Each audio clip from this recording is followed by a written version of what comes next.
Hello, and thank you very much for joining us this virtual version of Unidos US Annual Conference 2020. It certainly would have been great to be in Las Vegas right now as originally scheduled, but appreciate all of you joining us here online. This session is called From Digital Abyss to Digital Equity, the Future of Work and Education, and is a discussion about what must be done to ensure Latinos aren't left behind as school classrooms most likely in most parts of the country continue online this fall. And the jobs that will allow for upward mobility are increasingly requiring more digital skills. So my name is Daniel Loftus. I'm the founder and CEO of Poder in Chicago. We're an immigrant integration center and former affiliate of the year for Unidos US. At Poder, our goal is about facilitating successful societal and workforce integration of primarily first-generation immigrants to the Chicagoland area. We do this through an intensive integrated English program. We refer to it and are intentional about calling just that, integrated English, or IE, understanding that traditional ESL that focused solely on linguistic ability wasn't enough. We need to contextualize English to simultaneously address life skills, civic engagement, history, race, financial literacy, and of course, digital literacy. This integration better prepares our adult students to transition into industry-specific job training and ultimately be placed successfully within Chicago's mainstream workforce. So it goes, without saying, over the last 4 or 5 months, there have been significant changes at Poder. We certainly have not been immune, like so many affiliates from coast to coast. We needed to evolve, in some cases, to pivot, to ensure that we're not, in this case, solely closing the digital divide for Latinos in our communities, but working ultimately to build back even better. So today we're going to hear from 2 women on this TED Talks style format.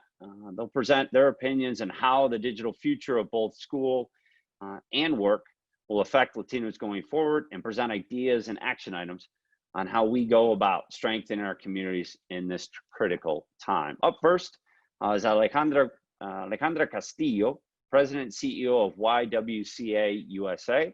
Ms. Castillo has more than 20 years of experience in police, business, and advocacy fields. As CEO of the YWCA, she's been on the forefront of empowering women at every stage of their lives, including as students through STEM education programs. Ms. Castillo, thank you very much for joining us today, and the floor is yours. For over 3 decades, the Latino community has been trapped on the other side of the digital divide, a divide that framed the narrative of technology and digital access as a growing need that has impacted Latino students from achieving their highest potential, but not necessarily impeding their basic learning. We in the Latino community advocated for greater access and called for more affordable digital service. Yet we moved along, and even before COVID-19 hit, Pew Research Center and other think tanks hinted that the digital divide was narrowing, at least under the old normal paradigm. But COVID-19 turned the digital divide into the digital abyss. No longer were Latinos on the other side of the haves and have-not debate, but instead our Latino students' digital assets were so precarious that they stood at the precipice of an abyss that easily drew them into a free-falling chaos, turning back learning opportunities and progress for the most innocent and vulnerable among us. Again, Pew Research Center showed nearly 25% of Hispanic children live in households without high-speed internet, and 18% of Latino teenagers don't have access to home computers at all.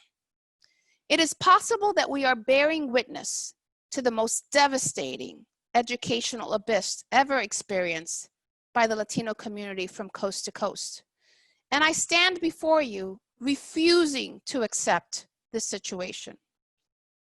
I'm Alejandra Castillo, CEO of YWCA USA, and I'm a girl from Corona, Queens, born at Elmhurst Hospital, the epicenter of the coronavirus impact in New York City, where makeshift morgues lined up to lend added capacity to the thousands of lives lost, most of them Latinos. NBC Telemundo did a piece on my elementary school, Our Lady of Sorrows, where Latino students whose parents come from Mexico, Ecuador, Dominican Republic, Colombia, Bolivia, all meet in the school setting, sharing mixed immigration status, but united by one common set of values based on family, community, and a commitment towards learning and achieving the American dream for themselves and for their families. We journey to my community because it is an example of so many communities across the country where Latinos are the growing majority in the school districts and the workforce. Students in Corona Jackson Heights were abruptly sent into a virtual learning environment, a shift that happened overnight without preparation or instructions. There was no assessment as to whether or not there was internet access at home. Was there a computer at home? And if so, how old was the computer? Were the adults at home computer literate? Did the parents have a digital presence and email address to receive the child's homework assignments? A Facebook account to find support among teachers and parents? For English learning students, was there someone at home to help them decipher the words on the screens or the numbers on the pages? And in homes where there are multiple children, how do you find a quiet place to do your work where not only you are a child, but perhaps as the oldest child, you also stand as a caretaker for younger siblings and cousins when your parents are deemed essential workers? This is what kids and parents from New York City to El Paso, Chicago, Los Angeles, Topeka, Tucson, and many more communities have had to face these last few months. I thank Unidos US for this opportunity to speak with you today.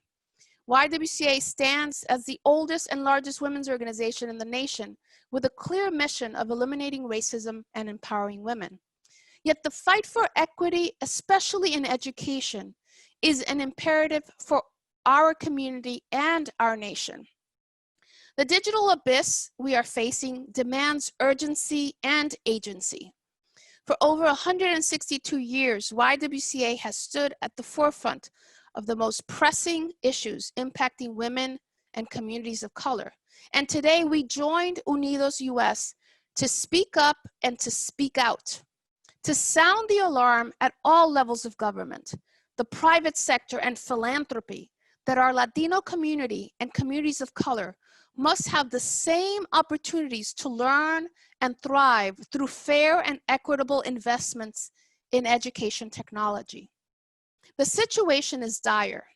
In March, parents, students, and teachers, as well as school administrators, made the responsible decisions in the face of a pandemic to close schools and impart classes through virtual classrooms.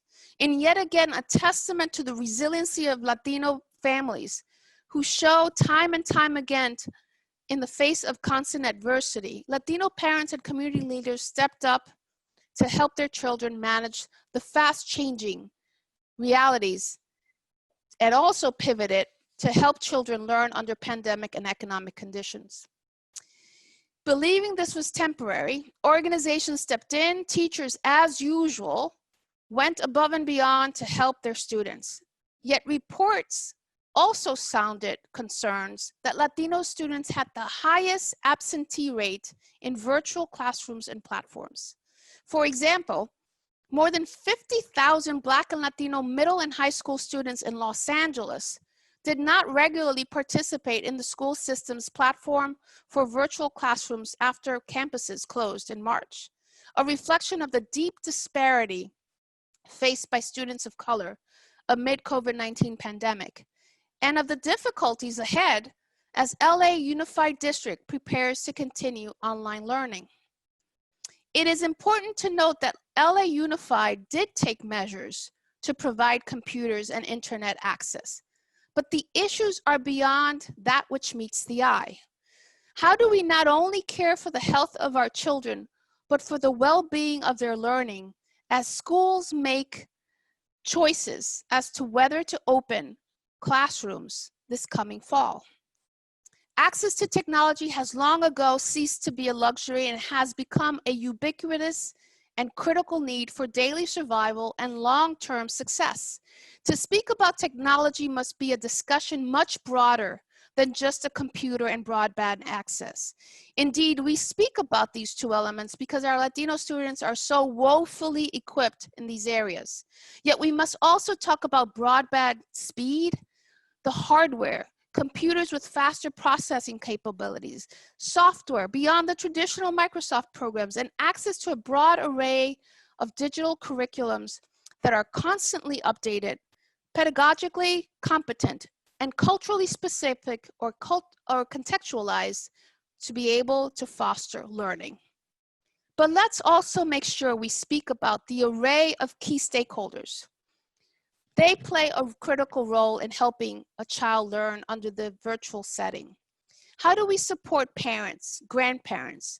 How do we leverage our communication stakeholders to serve as ancillary educators and to help parents and potential tutors and mentors not only understand the gravity of the situation, but also equip them with tools to support and to provide the skills for our Latino students to remain motivated and excited about learning. It takes a village, and as a Latino village, we all have a role to play. I'm a problem solver.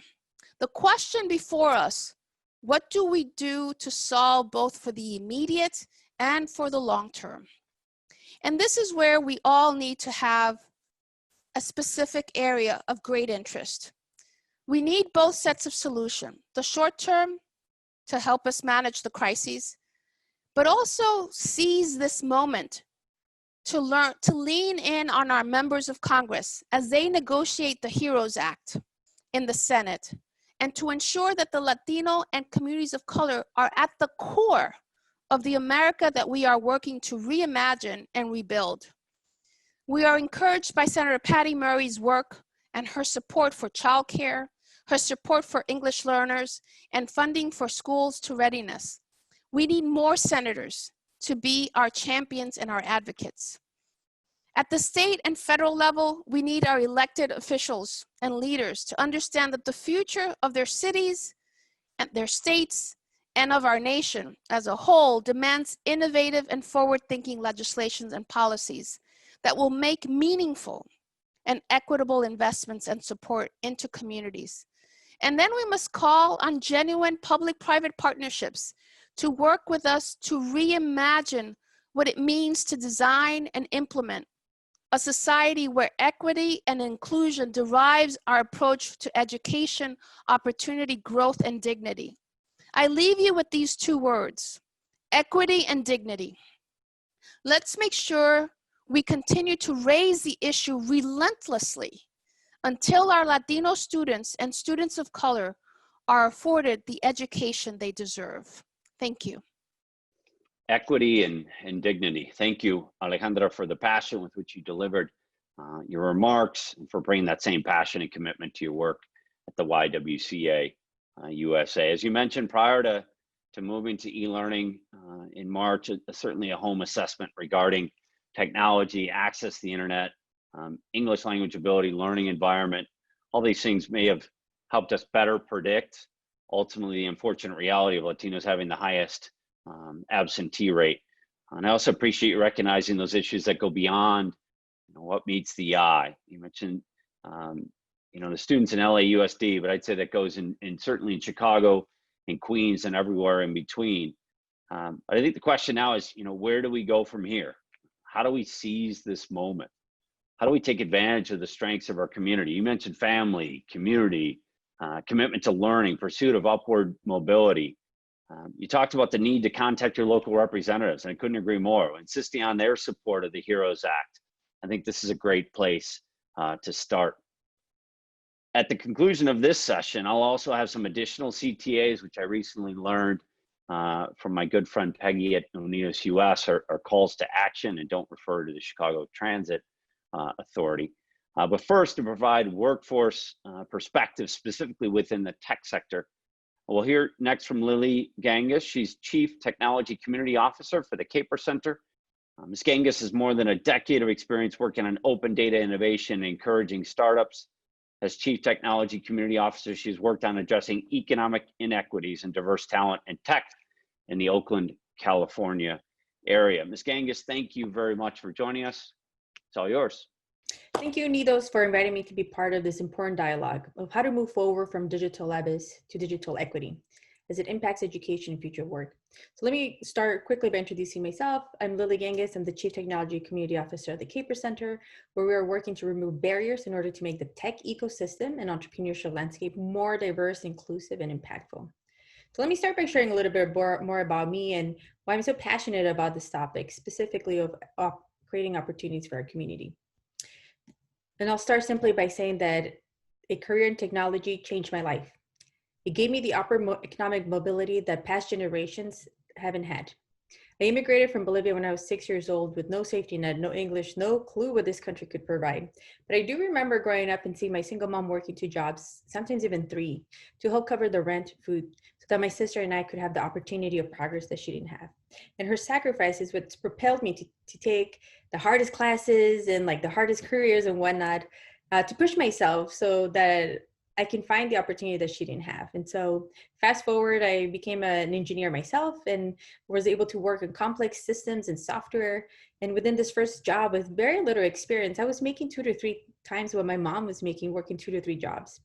What I didn't realize then, but I realize now, is that this field, specifically the tech sector, allowed me to take a peek into the future of artificial intelligence, virtual reality, future of IT, robotics, just to name a few. And so through careers and other innovation center roles, it was clear that this future was largely being shaped without people that look like me, people that look like you, shaped with our voice and without our needs. And so as a technologist, I started with saying that I know that not including one of the largest, fastest growing communities, such as the Latinx community in technology, it will stall and it'll continue to create more gaps of access and rather than closing them, which is why I'm here today to move from the dialogue to opportunities and ideally solutions, from abyss to access, especially in this digital first world that COVID has accelerated. So where are we now with respects to the workforce and COVID, and how has it impacted specifically the Latinx community?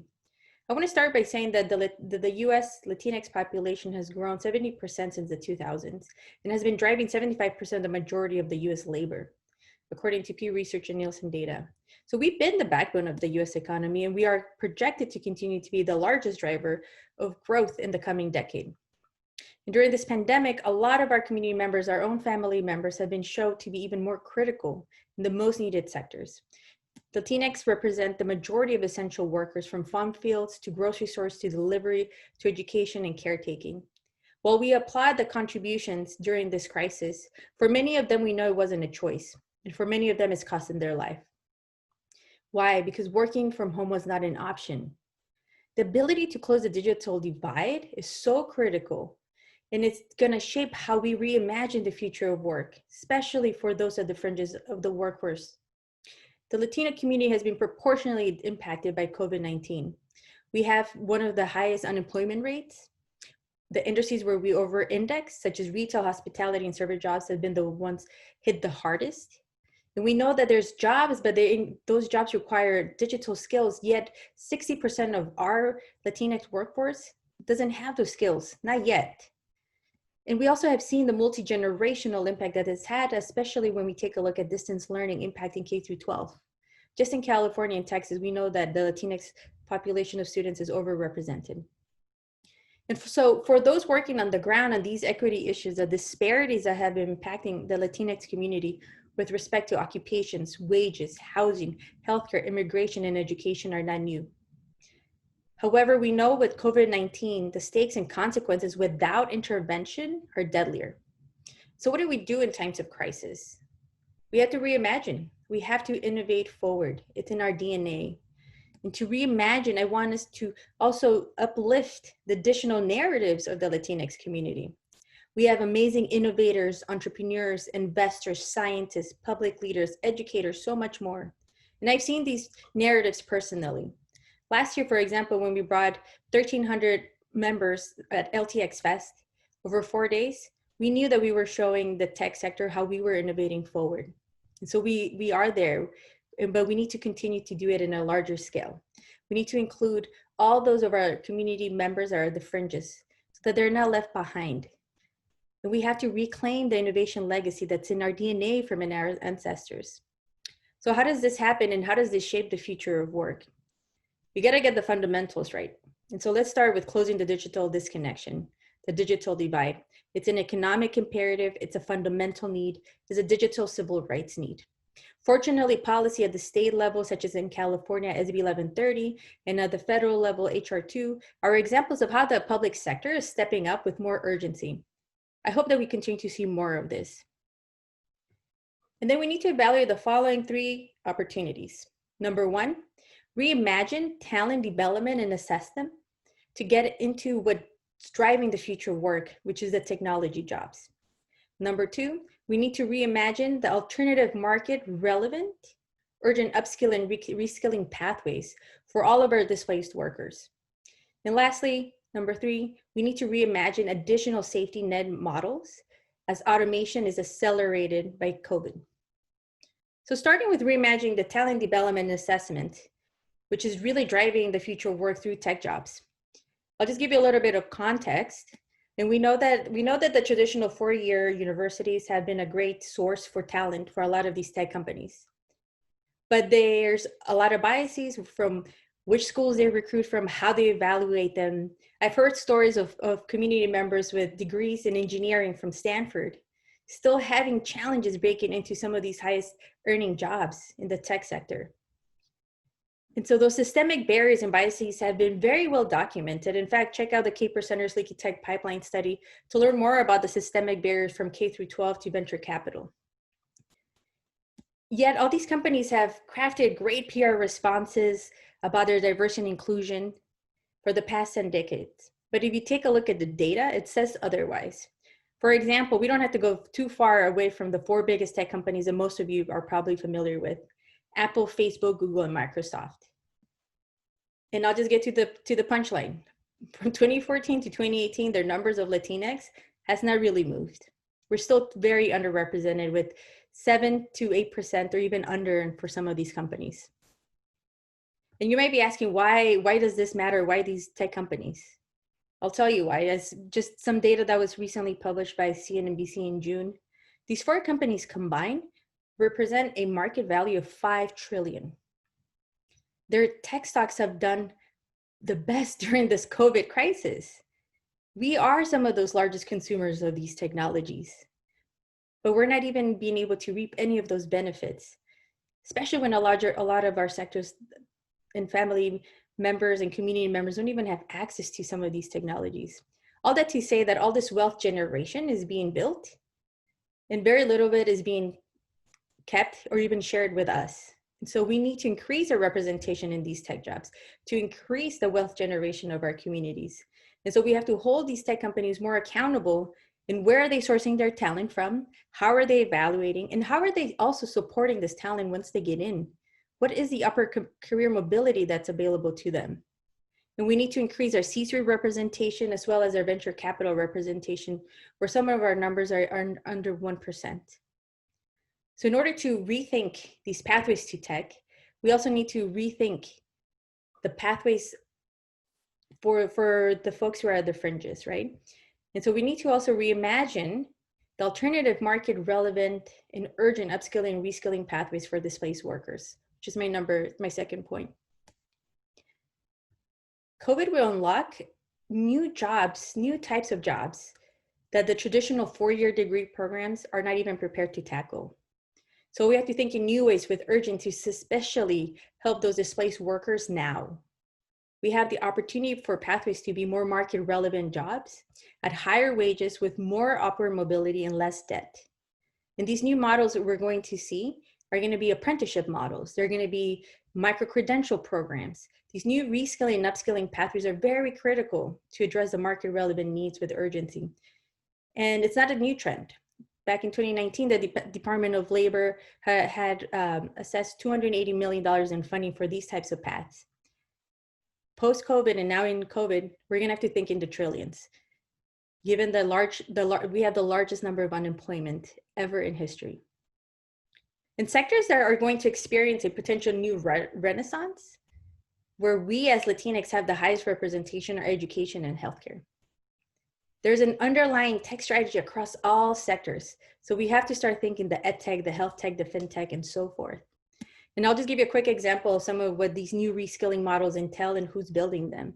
A few Caper Capital companies such as Bidwise, Career Karma, Daughters of Rosie are centering opportunities for displaced communities of color, helping them get laptops, mentoring, learning to code, getting them into their first job in tech, to even helping growing sectors of the economy such as light manufacturing.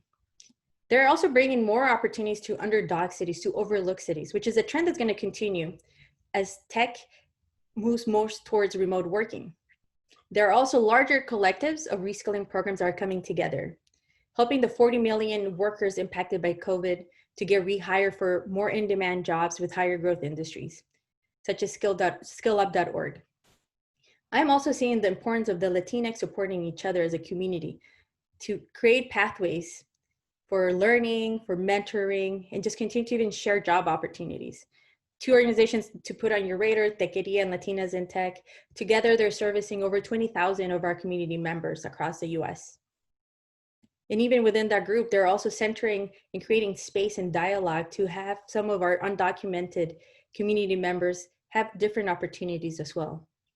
And so we are going to have an ecosystem, partnering nonprofits, community colleges, upskilling organizations, public sector, all coming together to increase pathways to this innovation economy. But we need to do it with a Latinx-centered experience as well. So then that way we are better designing for those that are the margins. And together we're going to leapfrog these current dynamics. Which takes me to my last point that I'll quickly go over. We have to also reimagine the safety nets and the models, as automation is going to be even further accelerated by COVID. As we've seen, COVID has accelerated automation and digitization across our lives. More specifically, combined, they are accelerating the bifurcation between high-skilled and low-skilled jobs and wages. So how do we support these underpaid, unemployed workers across the spectrum? We're going to have to need new financing models and labor models. UBI, which is Universal Basic Income discussions, are starting to be had, and they're helping us also rethink worker benefits. As an example to put on your radar, portal benefits are connected to individuals rather than the employers. And so if you move jobs, you won't have interruption in the services and you won't have loss. There is some policy such as a bipartisan portable benefits for independent workers pilot program. And so we also start to see public sector coming in, which is great. Estimates show that by 2030, specifically artificial intelligence is going to continue to drive the economy forward on a global scale by 15.7 trillion, impacting all the industries. And we know, and as COVID has showed us, it's accelerated the displacement of our community members in those sectors. McKinsey estimated that 1 out of 4 Latinx members are going to be displaced coming out of hospitality, healthcare, retail, manufacturing. And we're already seeing that now, even more during COVID. So where do we go from here? Number one for me is we have to start with values alignment. We are in the largest and most historic social movement in the history of the US. We have to be in solidarity with the Black and our Afro-Latinx community to uplift the need to end anti-Blackness and multi-generational racism, while also building multicultural alliances. Second, we have to create access for all by laying the foundational systemic change that's needed now, which is closing the digital disconnection that, as data has showed us, it just continues to impact our community the most. And lastly, we need to invest and unleash our innovation. We need to invest in new levels in the Latinx workforce development, Latinx issue-centered nonprofits, and Latinx businesses at new levels. And this is going to require public, private, and philanthropy sector coming together. So I'll close with reinforcing the opportunity to reimagine our systems and reset the social constructs across education, market-relevant workforce development, new financial models for Latinx-led and serving organizations, with support from the public and private sector. And this is what's going to lead us to a more inclusive innovation economy. We owe it to our next generation of talent, which is majority Black and Latinx, to help change the current course. We need to show up and build forward, más unidos than ever. So thank you. Thank you, Lily. You certainly gave us a lot to think about to reimagine a more inclusive economy. Your personal experience of upward mobility and generational advancement is indeed inspiring. I appreciate your comments regarding, not only closing this digital divide, but seizing this moment and the jobs available, specifically, as you mentioned, in the tech sector, by rethinking pathways, apprenticeships, to ensure wealth generation opportunities are available, including for our displaced workers who clearly need those opportunities right now. One of the statistics you mentioned, and for those of us working in workforce development, we unfortunately know this all too well, that 60% of Latinos don't possess the digital skills to compete for the jobs available today. And unfortunately, the number of jobs requiring these skills have only increased over the last few months. But after quoting this troubling statistic, I made a note here, you added a powerful word. You mentioned, you said the word yet, right? Our community doesn't yet possess these skills. So how do we get there? Here are a couple additional things all of you can do. These are my CTAs. First, get counted in the census. Next, register to vote. You can do both these things at adelanteunidos.com. I'll repeat that again, adelanteunidos.com. If you've done this, fantastic, great. We got more for you. I want you now to share that link, adelanteunidos.com, with your friends, your family, on social media. Second, join us in Unidos US in calling for swift, inclusive relief for all affected by the coronavirus pandemic, including the most vulnerable. Legislation must include more equitable access to technology and broadband internet. Whether they be Latino children trying to complete schoolwork, an online virtual format, or an adult immigrant attempting to enter the mainstream workforce, upward mobility is not achievable without that access. And finally, you just got to get involved, right? That phone in your hand right now is your tool, is your access, is your connection point. I want you to text Unidos Votamos to 52886. That's Unidos Votamos to 52886. For those Spanish challenged, I'll spell it out for you. UNIDOS and Votamos, VOTAMOS to 52886. We all have a role to play. And we've certainly got work to do to close the digital divide, but I'm confident, I know you are, que juntos podemos, de verdad. On behalf of Lily and Alejandra and the entire Poder and Unidos US familia, thank you very much for joining us. Be well, and certainly hope to see you in Orlando in person next year. Adios.